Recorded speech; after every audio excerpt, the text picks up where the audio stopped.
Hola companys i companyes, vaig a fer-vos un xicotet tutorial sobre el tema de la firma, perquè avui molta gent està rebent este missatge de la gestió que hem de fer, hem de signar certificat digital, firma digital, el tema d'Ovidoc per al tema de dels delictes sexuals i això, necessitem clave PIN o firma electrònica, certificat digital, tot això. I quan entrem a Ovidoc ens apareix a les persones interines, tinc entès que no els apareix, perquè ja van signar això en altres moments, de l'alta de la nòmina, si no m'equivoco, o alguna cosa així, però les altres sí que ens apareix. I diuen que si no autoritzem haurem de presentar-ho en registre d'entrada general cada curs de l'1 al 15 de setembre. Bé, en resum, anem a veure com ho podem autoritzar, perquè molta gent té problemes amb la firma i hi ha un truquet bàsic que funciona molt bé. A veure, en primer lloc, vaig ensenyar-vos així un vídeo d'una companya on es veu, no? Si has de dir si ho autoritzes o no, vaig a passar per els típics errors que sol fer la gent que li evita que funcione. Mireu, quan li diu autoritze, et diu que això, d'acord? I ja li dius que sí. Dius que sí, i en aquest cas li passa a sí. Aquí a la dreta tenim el tema de amb l'autofirma, que si no la tenim instal·lada, cal tindre-la instal·lada. És tan fàcil com posar en Google autofirma, descargar, i t'apareix per a poder descarregar-la. I ja hi podem fer amb certificat local. Jo recomano fer servir l'explorador Firefox, que és este d'ací, perquè moltes vegades a mi és el que m'ha funcionat, a vegades Chrome no em funciona, i això sí que em funciona en Firefox, jo ho recomano. També recomano, abans de donar-li a firmar, tindre oberta l'aplicació Autofirma, que normalment la tindreu en l'escriptori.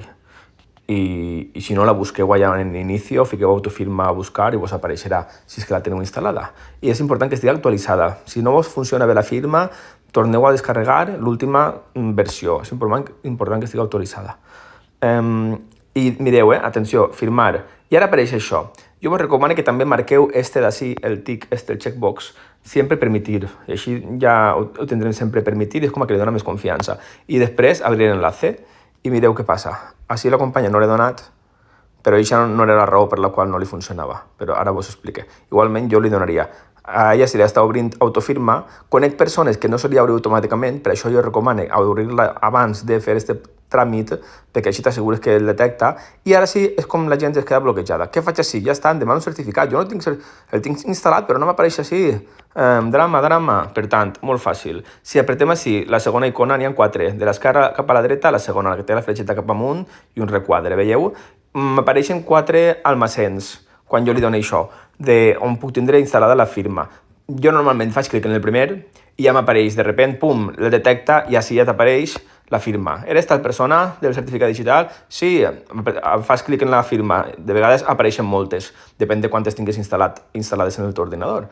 I apretes el teu nom, li dones a acceptar i ja està. I de vegades dius, ai, però ara no fa res. Sí que fa, perquè si te'n vas a la part de baix de Firefox, potser tens 1 o 2 o 3 finestres obertes. Busca la d'Ovidoc, perquè normalment t'apareixerà allà sol·licitud presentada, i si t'apareix sol·licitud presentada és que s'ha assignat adequadament. Per tant, si fas clic en el segon botó i de les 4 opcions en la primera i no t'apareix el certificat, prova en la segona o en la tercera o en la quarta. En una d'estes, si el tens instal·lat de veritat el certificat digital en l'ordinador, si estàs convençut o convençuda d'això, és que en un d'aquests repositoris, el segon botó, un dels 4 que apareix, sí o sí t'ha d'aparèixer si ho tens correcte. I res, amb això ja podràs signar adequadament. I, és que m'estan preguntant moltes persones i jo crec que amb això moltes vegades ja se solucionarà, en el cas del certificat digital. Espero que vos servisca. Un abraç.